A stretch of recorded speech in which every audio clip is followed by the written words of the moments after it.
Afghanistan, the new worst country in Hearts of Iron 4. And you're thinking, surely it can't be worse than, like, Tanutuva or something, right?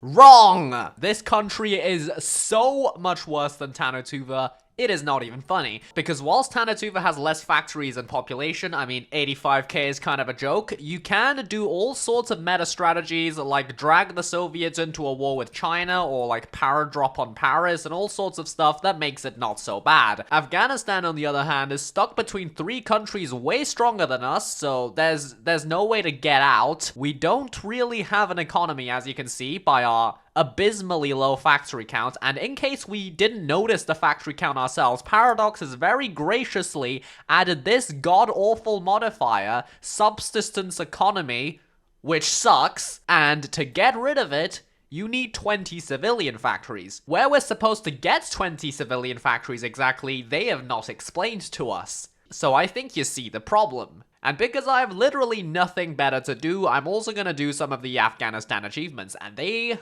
are pretty much as bad as this country. I have the high ground, which requires us to control all Himalayan states. It does not sound so bad until you realize that that includes Arunachal Pradesh, which is part of the British Raj, which is a British puppet, which means you have to go to war with the Allies, so that's absolutely brilliant. And Savior of the Holy Land, where you have to own Palestine and Mecca. The important part is that we have to actually own the territory, not just control it, which means that we not only have to go to war with the Allies, we have to capitulate the Allies. And remind me which country we're playing as again? Yeah, I'm for sure screwed. So, after staring at this focus tree for a good 20 minutes, I have devised a plan to get our country out of the dumps. Basically, the Soviets are gonna be our best friends, because down the communist path, you get to basically yoink Central Asia from them and build a lot of civilian factories there, which combined with these industrial focuses, according to my epic calculations, should be enough to get us to the 20 civilian factories we need. I did take a look at these other paths, but they basically just give you war goals, and I don't really know what you're supposed to do with a war goal on the Soviets when you have no production. It just doesn't make a lot of sense. So instead of fighting the Soviets, we're just gonna like beg them for Central Asia. I kind of also forgot that industry is not our only problem. Research is also not looking very good either. We only have 2 research slots, and to say that we are lagging behind on technology is understatement of the century, because we're still making World War I guns, and Afghanistan apparently doesn't even know what a first aid kit is yet in 1936, which is a little bit concerning. We got a lot of catching up to do. Now that we got our communism support ticking up, and whilst we're waiting for 20% support to do the socialist coup, I'm gonna go and grab this research slot, which is bizarrely under the non-aligned path. So,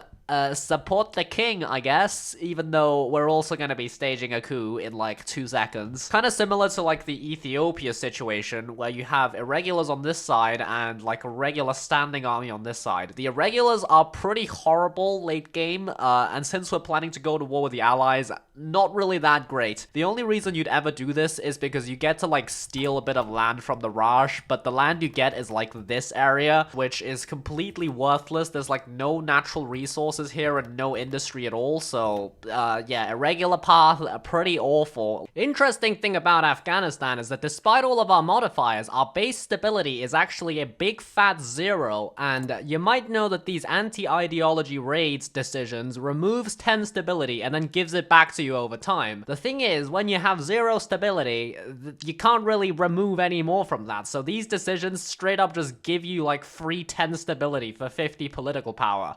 I see that as an absolute win, so let's do it. Well, we got our communist civil war, and the thing about the new DLC is that these civil wars are all pretty difficult because the other side actually spawns with a lot of militia divisions, so you can't do the old make one horse and run it around the country. So this might actually take a while. I'm actually gonna get me some Soviet aid because I don't think these militia divisions are gonna have a good time pushing into the mountains, so I'm just gonna get the Red Army to do all the work for me. As you can see, not even the Soviet mountaineer divisions are having a particularly good time here, so I think I'm seeing why America failed so miserably. This country's terrain just kind of hates you. Guys, I don't think the Civil War is going all that well. The entire Soviet expeditionary force has gotten their asses encircled down here. Are you trying to recreate 1979, Stalin? Well, I thought the Soviets were gonna carry me, but at the end of the day, I still have to do all the work because they've just been down here bashing their heads against Kandahar for no fucking reason. Well, that took way the hell too long. I'm pretty sure that civil war lasted like a whole damn year, which is absolutely ridiculous. I really hope they make these civil wars easier because we're not trying to make this Spain v2 over here. By the way, we got like 40% stability from doing raids against non-existent opposition parties, which is kind of hilarious. So now our stability is actually looking pretty good. Obviously, the main reason for us going communist is so we can do Defender of Central Asia and get some more civs, so we can actually get the 20 civilian factories needed for our economy to start existing. Thank you very much, Mr. Mustache Man. And just like that, our country is looking a lot better. I could have actually gotten rid of parts of this modifier by doing all of these focuses, but that would take absolutely forever. So I instead opted to use the power of asking nicely to skip all of that. And finally, our economy can get off its ass and start producing some stuff. I think my next target is gonna have to be Iran because they do have a lot of factories that I would like to get my hands on. Also because I literally don't have anywhere else to go. I'm stuck between a rock and a hard place, also known as an India and a Russia. And no, I am not about to invade Xinjiang. There is no supply here. I don't want to torture myself. We only have 24 divisions, but Iran somehow has even less. I don't really know what the hell they've been doing for the past 5 years. My divisions are also kind of insane, so prepare to be crushed. I think I may have over-prepared for this war just a little bit because I walked into Tehran in about a week and their entire army is now encircled. And there goes Iran. Not exactly challenging, and that's a bunch more factories for the graveyard of empires. Now, I was gonna go and help out the Soviets defend against the Germans, but then I realized I actually have two different options. I can go with the original plan, which is to help the Soviets defend, try and get as much war score as possible and puppet Germany, and then use German resources to take down the Allies. Very convoluted plan, I know. The second option is to do a little Molotov-Ribbentrop, backstab Mr. Stalin, and invade the USSR with the Germans. Not gonna lie, option 2 is very tempting because the first option involves us going head-to-head with the Allies as Afghanistan, which is probably the dumbest possible thing you could do. So I guess we're going to war with Russia. You know what? I'm gonna build some supply hubs in Soviet territory to preempt my invasion here. It could either be a very stupid or very genius plan. Something tells me that the Germans are stalling a little bit. Not gonna lie though, they're actually doing pretty good. This is far from the most incompetent Axis I've ever seen. If you saw the last video, you saw that the Axis got completely violated by 1943. So let's have a round of applause for Mr. Mustache Man here. He's actually doing pretty well, but I'm sure he will not complain if we give him a little hand. This is truly biting the hand that fed us. I'm sorry, Stalin, but this has got to be done, alright? It's for the greater good. Well, it would seem like with our crucial assistance, the Germans are now doing pretty well again. They've taken Stalingrad, they're pushing hard into the Caucasus. We've just captured the supply hub that I planted here in the middle of nowhere earlier. Honestly, absolutely genius idea. We now have supply in the middle of Central Asia. And now we've captured the second supply hub I planted. We're about to encircle all of this. If you're gonna backstab someone that's in your faction, plant supply hubs in their territory. It literally works. Central Asia all cleaned up. We've inflicted 1 million Soviet casualties for 20,000 Afghan ones. Pretty good if you ask me. I'm gonna make a beeline for the last supply hub I planted. Honestly, genius idea. Why have I never done this before? The glorious Afghan army is marched across the entire Central Asian steppe and walked into Chelyabinsk. I'm sure the Germans are shook. Well, the Soviets have surrendered. I did not expect that to happen so quickly, but we got 21% of the war score at the end of the day. Pretty respectable considering we're competing against Germany. We actually got quite a lot out of that peace deal. Please just forgive the border gore. It is absolutely disgusting, obviously, but we got basically everything east of the Urals, minus a few states, and that is a lot of factories for us. Obviously, this is going to be a pain to garrison, but we have an advisor that gives extra compliance, so I'm thinking it shouldn't be that bad. Hopefully. With the Soviets dealt with, I'm hoping the Germans bog the Allies down so I can make a mad dash for Palestine and Mecca and also the Himalayas. Also, if Japan takes any of this land, we're gonna be going to war with Japan. This just gets more and more fun by the minute, doesn't it? Oh yeah, Stalin survived the war and he's inviting me back to the commenter. Are you sure you want to be friends with me again, Stalin? Well, I'm not gonna join because I've got the Allies to deal with. Before we actually commit to the total war with the Allies, I'm gonna grab Mecca from Saudi Arabia. I bought some ships ships through our focuses. These are not the best of quality, but hopefully we should be able to get past the Saudi Navy. I'm surprised they have a navy at all. That's Holy Land number 1 secured. Like I said earlier, Palestine is going to be much more of a pain to get. Currently, it's actually controlled by Germany, so I'm either gonna have to fight the Axis, which I really don't want to do, or I have to somehow get into the Axis as a communist country and then ask the Germans to give it to me, which again sounds pretty annoying. So I'm honestly hoping that the Allies push the Germans back out and then I can just take it. Due to our training by foreign officers and large amounts of surplus Germanic equipment. What the hell is Germanic equipment? Do we have master race guns now? The officials in the Greater Germanic Reich have begun to refer to us as Prussians of the Orient.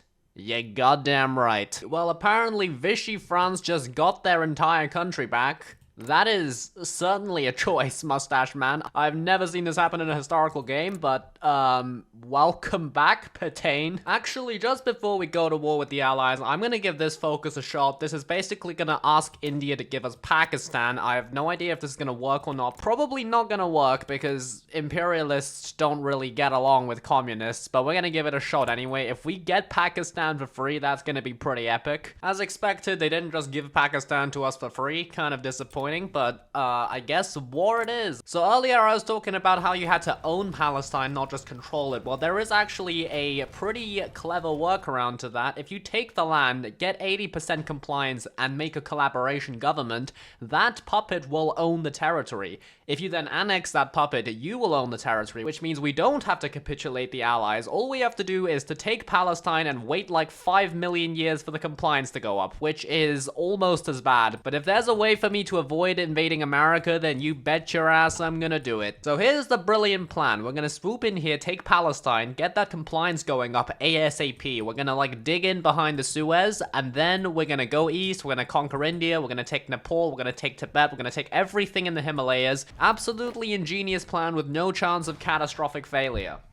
That was sarcasm, by the way. Also don't know what the hell is going on over here. Xinjiang has joined the Allies for whatever reason, and the UK was like, you know what, that North African heat, yeah, that's too much for me. We're moving to Siberia, boys. And as you'll know, fighting in this area of the world is always a nightmare, because there's no supply hubs for like 5 light years. Your troops are always gonna be starving. It would appear that the British don't seem to be home. The Germans and the Japanese seem to be tying them down very nicely, so we can just walk right in. Palestine acquired. And that compliance is gonna take forever. Doesn't look like India's home either, so let's go and help out our Japanese friends a little bit this time. Boy, am I glad I didn't try and take on the Allies single-handedly, because if I had those 1,000 American divisions all coming down on little poor old Afghanistan, I think we would be done for at this point. Bye-bye, India. Thank you very much. We now have a direct path to the Himalayan states. And after conquering all of India, you thought we might have gotten some compliance, right? Nope, it's still literally only 15%. This is gonna take longer than the heat death of the universe. I know Paradox probably think it's really funny to make achievements that require you to own territory and not just control it. Let me assure you, Paradox, I am not amused. We finally dealt with whatever the hell was going on over here in Xinjiang. Well, kind of. The UK is still occupying part of Siberia. More importantly, we are justifying against the Himalayan states, Nepal and Bhutan. We also need a bunch of territory Japan is currently controlling. Hopefully they will just give it to us when we join their faction and ask very nicely. We don't need any territory from Tibet, which is kind of weird since I'm pretty sure the Himalayas definitely goes through Tibet, but I'm not gonna complain. That's one less country I have to deal with. You know, someone on the wiki marked this achievement as only medium difficulty. I don't know if I'm missing something. I did try and find the best path and strategy to do this. Let me assure you, this is very much not medium difficulty. The terrain here is pretty horrible because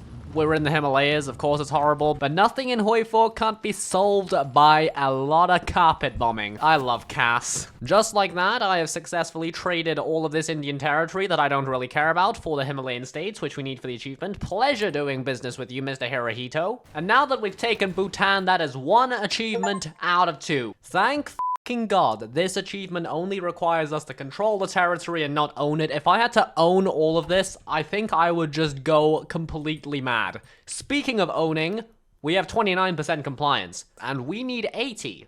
So I will see you in like 5 hours. It's been 84 years. I truly never thought this day would come. We finally have 80% compliance in Palestine. That took so fucking long. To give you an idea of how long it's been, Mr. Mustache got so bored of the war, he just straight up retired, and now we have Himmler, so that's interesting. I would like to pay a heartfelt tribute to my poor PC that has been running for like 5 fucking hours staring at this one screen. The state of Palestine is no longer owned by Mandatory Palestine. It is owned by Central Asian Palestine. All we have to do now is integrate our puppet and we will become the owner of Palestine. Along with owning Mecca, we will have gotten the new most annoying achievement in Hearts of Iron 4. Luckily, this is pretty easy. I just have to ship them a ton of convoys, which I have quite a surplus of. And now we are the proud owners of Palestine and Mecca. Graveyard of Empires, also graveyard of my sanity, because consider my will to live dead and buried. Goodbye.